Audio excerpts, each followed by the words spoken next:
Good morning mga kalaps! Nandito tayo ngayon sa Hinagdanan Cave. Isa ito sa mga pupuntahan nyo pag nag-avail kayo ng Panglao Tour.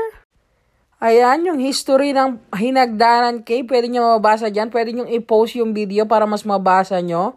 Ayan siya sa loob. So, titingnan natin later. So, may bayad na 30 pesos pag magsa-sightseeing lang kayo. And 75 pesos pag maliligo kayo. So, ayan yung hagdanan nila. Napaka-steep, kaya kailangan mag-ingat.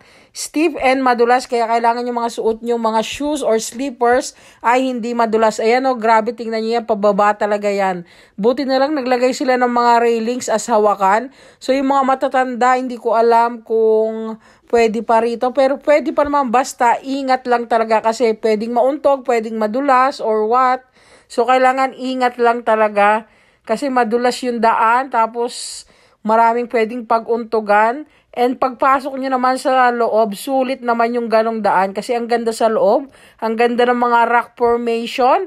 And konting lakad lang, makikita nyo na agad yung liguan. Marami ding tao pagpunta nun namin, pero hindi naman ganong karami. Yung saktong tao lang. Nung nagpanglao tour kami, DIY na lang namin. Nagmotor na lang kami and then inikot namin yung mga tourist spot nila na available sa Panglao. Kasi sa hapon is babalik na kami ng Cebu, kaya minadali na lang namin. And malalapit lang naman yung location nila. Halos magkakalapit lang sila. Unlike pag Bohol tour kayo or Tagbilaran tour, like mga Tarsier, Chocolate Hills, yun sobrang lalayo and walang mga transportation. Kaya kailangan nyo talaga mag-avail ng private doon. Hindi kagaya nito sa Panglao na kayang-kaya nyo i-DIY.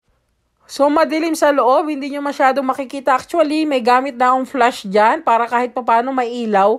Pero hindi tayo pwede gumamit ng malakas na ilaw kasi merong mga natutulog na bats dyan. So, bawal sila ma-disturb. Kaya kung maaano nyo, hindi rin masyadong maingay yung mga tao. Yung tamang kwentuhan lang. So, ayun yung tubig. Oh. Gusto ko nga sana maligo. Kaya lang last minute na talaga to. After nito, diretso na talaga kami sa pier. Muntik pa nga kami malate. Tinan nyo, ang sarap ng tubig. Next time na balik ko dito, promise talaga maliligo talaga ako. Kasi malalim yung tubig, masarap maligo. Hindi ko nga na-feel kung malamig ba or what. Kasi dumaan lang talaga kami para mag-video and para matingnan talaga siya sa personal. So, ayan o, ang linaw ng tubig. Ang dami nga naliligo and malalim yung tubig. Masarap mag-swim-swim. So, next time na balik natin, mag-swim-swim na talaga tayo. Maganda sa loob kasi bukod sa makakapag-swim na kayo, mag-enjoy pa kayo. Tingnan yung mga rock formation kasi magaganda talaga. So, mostly ng mga nakasabay namin dito is mga Koreans talaga kasi ang daming Korean na tourist sa Bohol kasi may may direct flight sila eh. So kung saan kayo pumasok kanina, doon din kayo lalabas. Ayan, ganyan ang itsura niya. Mas mahirap pagpapasok. Please like and follow for more.